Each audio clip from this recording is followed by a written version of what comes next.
Cerré el bloque anterior anunciando que íbamos a establecer un contacto con Argentina, que íbamos a hablar de algo que pasó hace poco, que es muy importante, porque el lunes Abuelas de Plaza de Mayo anunció la identificación del denominado Nieto 140, el hijo de Graciela Alicia Romero y Raúl Eugenio Metz, nieto restituido que nació el 17 de abril de 1977 en el centro clandestino La Escuelita de Bahía Blanca, según se conocía por testimonios de compañeros y compañeras de cautiverio de la madre.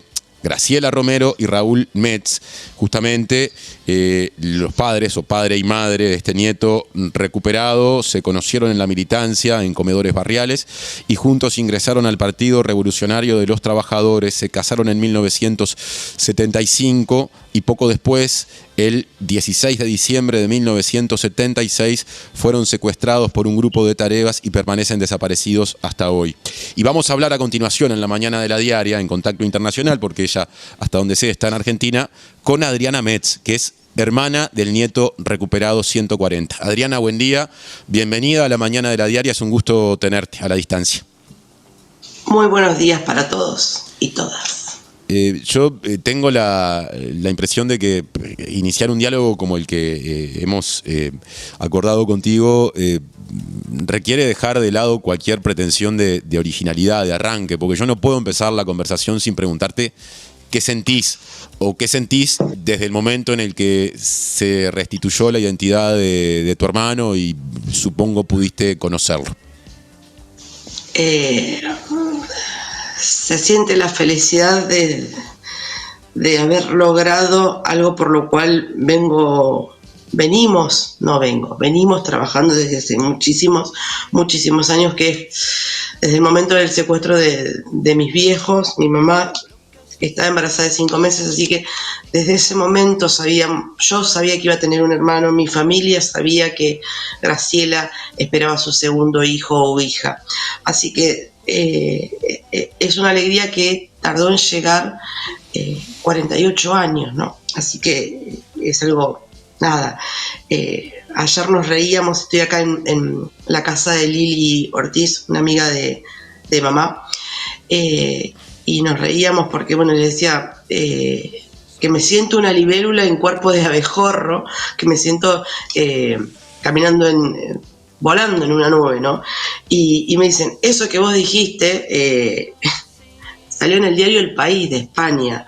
Es una noticia que me alegra a mí como hermana que buscó, alegra a la familia Metz Romero, alegra a la familia de abuelas, alegra a mucha gente en Argentina, pero también alegra a mucha gente que está en el mundo, la noticia de la recuperación de una identidad, ¿no? Claro.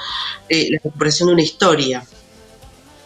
¿Qué edad tenías cuando tu padre y tu madre fueron secuestrados? Yo tenía 1 año y 1 mes un año, 1 mes y 16 días cuando se lo llevaron.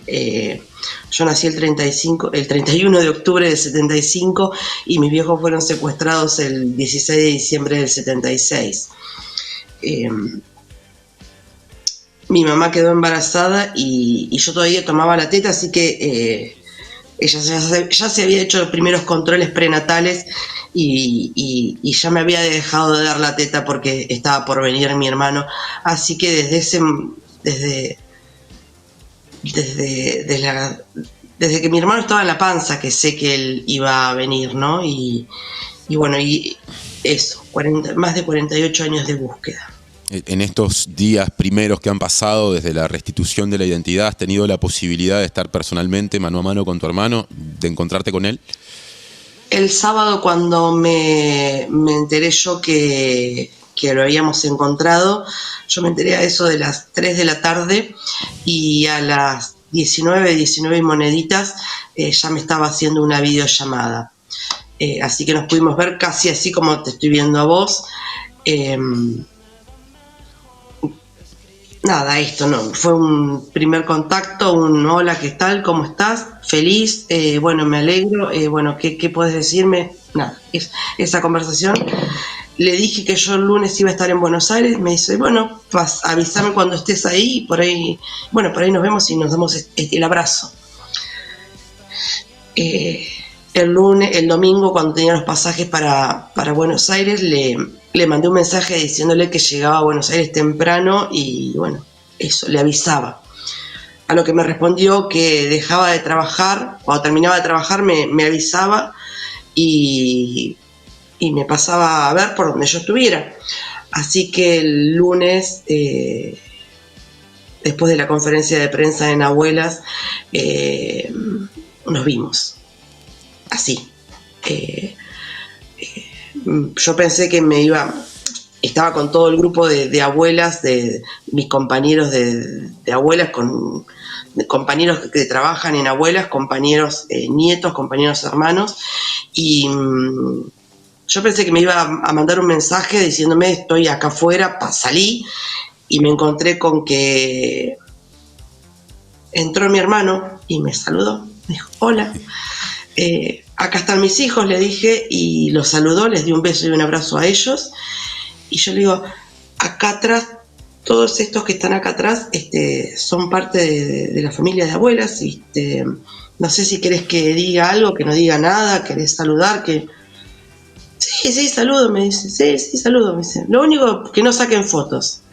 Así que me di vuelta y con la voz que tenía en ese momento, que era un poquito mejor que la que tengo ahora, les dije, no saquen fotos, por favor, sin fotos, que acá está mi hermano. Y a los, no sé si 40, 50, 60 personas que estábamos ahí, no, tanto 60 no, pero bueno, éramos un montón, se acercó y saludó uno por uno. Después dijo, bueno, me voy, y nos fuimos a seguir charlando un poco de una manera un poco más íntima, mis dos hijos y él a un café a la esquina, y estuvimos alrededor de 4 horas en ese primer encuentro presencial, hablando de un montón de cosas, hablando de nada, una charla común y corriente que se puede tener con un hermano, con la rareza de... fue una primera charla con un hermano que no es un recién nacido, que es un hermano, un varón, un hombre de 48 años, ¿no? Qué imponente todo lo que contás, ¿no? Uno trata de imaginarse el momento, la circunstancia, pero evidentemente son cosas que solo las conoce quien las ha vivido, en este caso vos, y todavía muy fresca. Me pregunto cómo se hace para ordenar las ganas de decir una cantidad de cosas, los sentimientos. Me imagino que al mismo tiempo, mientras lo estás viendo, ¿no? Como vos decís, lo conociste de grande, deben hasta aflorar sensaciones vinculadas con identificar rasgos parecidos, todo eso que quienes hemos tenido una vida con otras características tenemos incorporado, y en tu caso vos lo estás procesando ahora, todavía es muy reciente, son sensaciones bien frescas. Mira, en la primera comunicación, que fue por una pantalla, no vi parecidos, y fue una conversación muy fluida, muy familiar, pero no vi parecidos. Y bueno, y el lunes en la conferencia de prensa me decían, ¿lo viste parecido? La verdad es que no, pero no importa, porque el Banco Nacional de Datos Genéticos dijo que es mi hermano. Así que si es parecido o no es parecido, no me importa, no nos tiene que importar. Pero fue a través de una pantalla. El lunes, cuando estuvimos en ese café sentados a una mesa de separación, vi rasgos muy familiares, vi formas de manejarse muy familiares. No digo que veía un pedacito del tío, de la tía, de mis abuelos, pero sí estaba hablando con mi hermano, era él. El parecido, sí, obviamente hay un gran parecido a la familia Metz Romero, es una mezcla, es como yo, que dicen que es la sonrisa de mi mamá, pero yo veo fotos mías cuando estaba un poco más delgada, y tengo esta parte de la sonrisa de mi papá. Bueno, yo también soy una mezcla Metz Romero. Y en el primer momento era, bueno, parecido o no parecido, no importa. Hubo una cercanía en ese primer momento, en ese primer encuentro. por un lado está tu historia, desde muy chica sos consciente de lo que pasó con tu padre, con tu madre, te vinculaste, según los datos que tenemos, a Abuelas de Plaza de Mayo en el año 2012, has desarrollado toda una tarea militante asociada a esa temprana conciencia vinculada a tu origen familiar y a lo que pasó en general en aquellos años de terrorismo de Estado en Argentina. La circunstancia de tu hermano es bien distinta porque hace poco supo de dónde viene y qué había pasado con su vida, y yo supongo que para cualquier persona que transita eso es como una especie de terremoto, ¿no? Todas las certezas de golpe se caen y uno saca la conclusión de que tiene raíces distintas a las que se imaginaba. ¿Cómo te paras ante eso? Que supongo es lo que por estas horas está procesando él. Mira, en esta conversación que tuvimos, en esta charla que tuve, digo tuvimos porque estaba él y estaban mis hijos ahí, él planteaba que bueno, que él la tuvo fácil, y yo la tuve difícil porque tuve que buscarlo, entonces nada, esto, ¿no? Que lo conmovía eso. La verdad es que él, cuando Conadi lo convoca para esa primera entrevista en la cual le plantea que a partir de una investigación se pudo saber o se sospechó que podía llegar a ser hijo de desaparecidos y bueno, y qué podíamos hacer. Él dice, bueno, ¿qué hacemos con esto? Le dice, bueno, un ADN, entonces bueno, dame turno para el ADN y listo.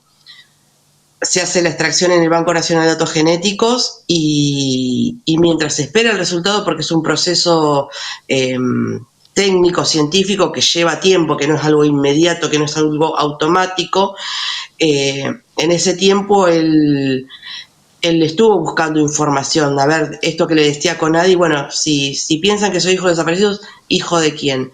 Y en esta búsqueda de información entró en la página de Abuelas o googleó, no pudimos charlar tanto. Yo supongo que entró en la página de Abuelas y ahí se encontró con los niños que estamos, sí, dice niños la página, los niños que estamos buscando, ya es un hombre, ¿no?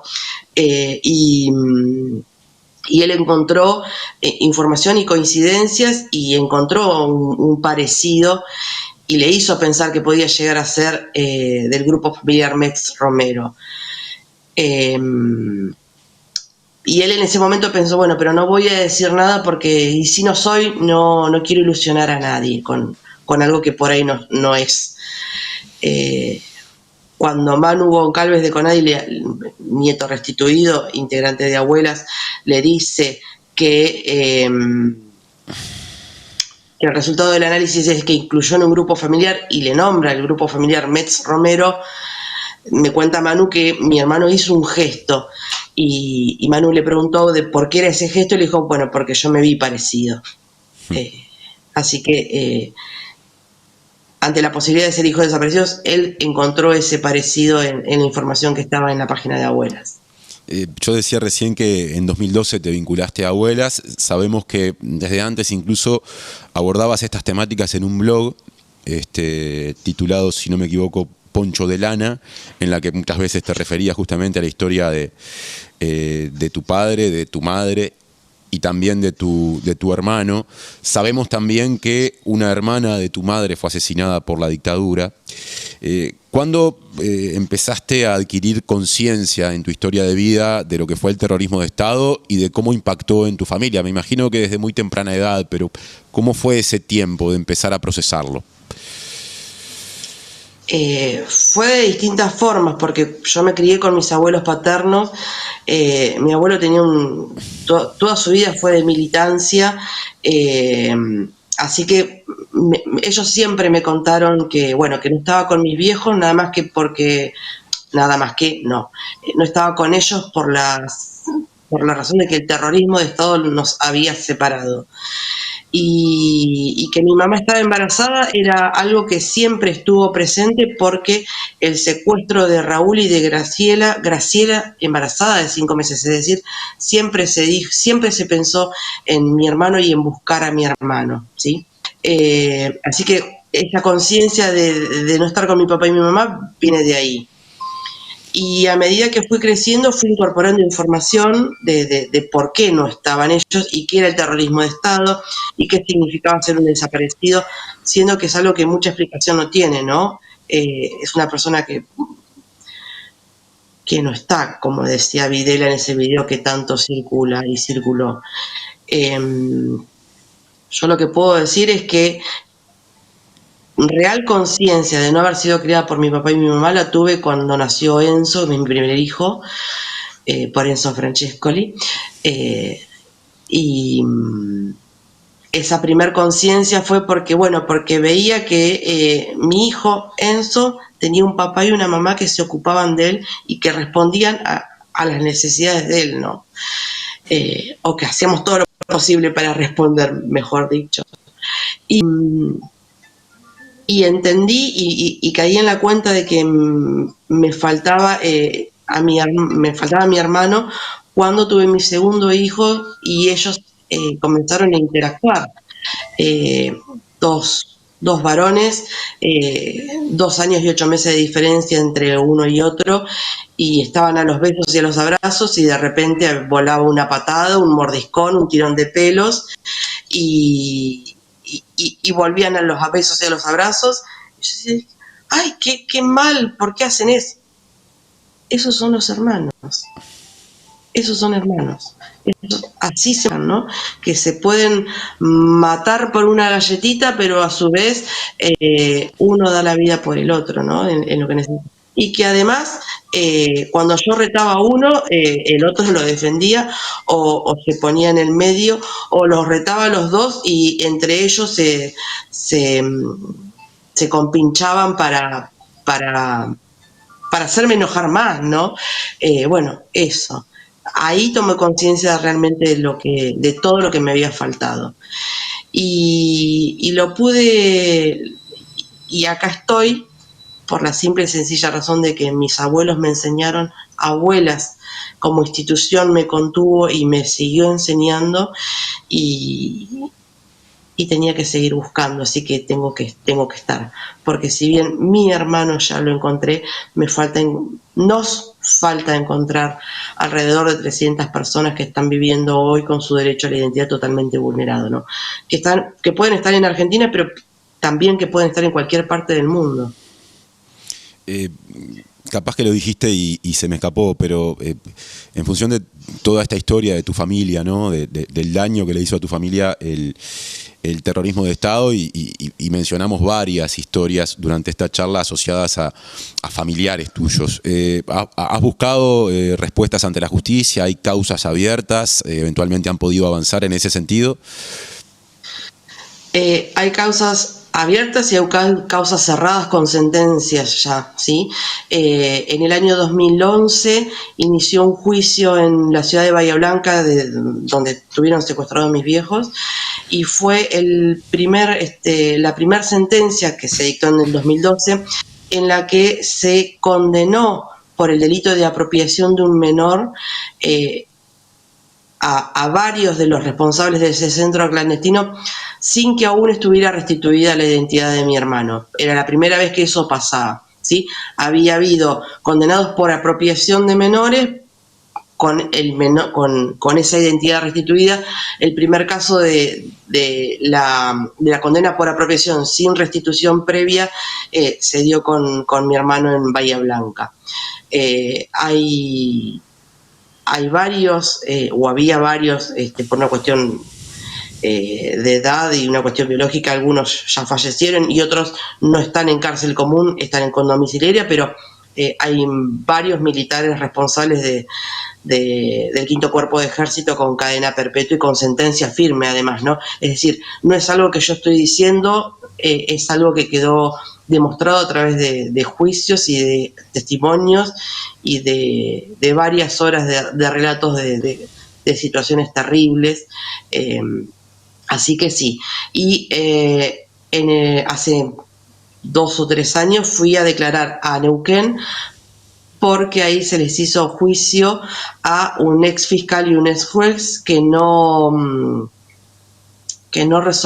atendieron a los pedidos de respuesta de los familiares de los desaparecidos y también fueron condenados. En Bahía Blanca hay un juicio que está en etapa final con etapa de alegatos, también por responsables del centro clandestino de la escuelita en Bahía Blanca, ¿no? La resolución, por lo menos, de la situación de tu hermano en el sentido de la restitución de su identidad se da en un momento en el que en Argentina gobierna Javier Milei, que encabeza un gobierno que tiene a muchas personas que son abiertamente negacionistas con respecto a lo que pasó durante el tiempo del terrorismo de Estado. ¿Qué valor en términos simbólicos le das a la coexistencia de los dos hechos?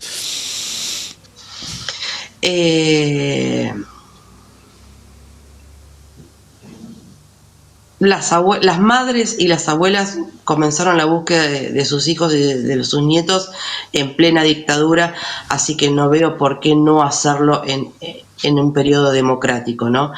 Y hoy el gobierno de turno es el que tenemos acá en Argentina, pero va a pasar.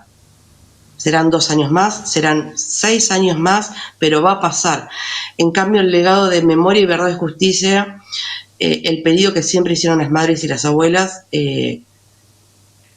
eso no va a pasar, eso va a seguir quedando, porque no se trata ni de venganza, ni de revancha, no es una cuestión de violencia. Yo no quiero colgar a nadie en la plaza, yo lo que quiero es que se haga justicia y que después de un juicio con los derechos que les corresponden, con un abogado defensor, con una silla para poder sentarse y una cama para poder acostarse a dormir, cosa que no tenían mis viejos, sean condenados por el delito que cometieron y que lo cumplan en la cárcel. Y si no puede ser en la cárcel porque tienen el derecho a prisión domiciliaria, bueno, que sea un arresto domiciliario, que no lo violen, que no se escapen, que no tengan ese permiso de salir a dar 3 vueltas a la manzana, porque a mi mamá solamente le permitían antes del parto dar vueltas alrededor de una mesa.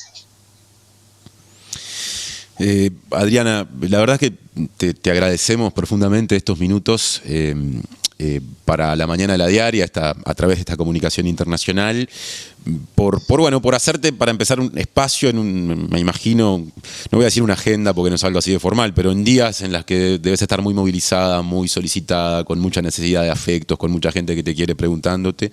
También la claridad, también la perseverancia, te agradecemos porque tu lucha empezó, como lo fuimos repasando en la entrevista, muy temprano, y bueno, y todo lo que dijiste nos permitió aproximarnos humildemente a lo que sienten las personas involucradas en algo tan doloroso, pero que termina teniendo esta vuelta de tuerca que en este contexto es digna de ser celebrada. Y no solo pudimos conocer toda esa historia, sino que también incluso supimos que, o esto saco en conclusión, sos hincha de River, por esa mención a Enzo Francescoli. Soy cuerva. Ah, mirá vos, sos de San Lorenzo. Mis hijos son hinchas de River, el papá de mis hijos es hincha de River, pero yo soy cuerva. Es una familia de plumas. No quiero ser descortés, pero me acaba de entrar un WhatsApp de mi hermano. Seguimos en otro momento, ¿les parece? Les agradezco un montón y nada, pongan en algún lugarcito que si alguien tiene dudas, que se comunique en la página de abuelas, www.abuelas.org.ar, ¿sí? Prioridades son prioridades. Abrazo a la distancia desde Uruguay para vos, y ya que lo tenés en línea, para tu hermano también. Un gustazo. Gracias.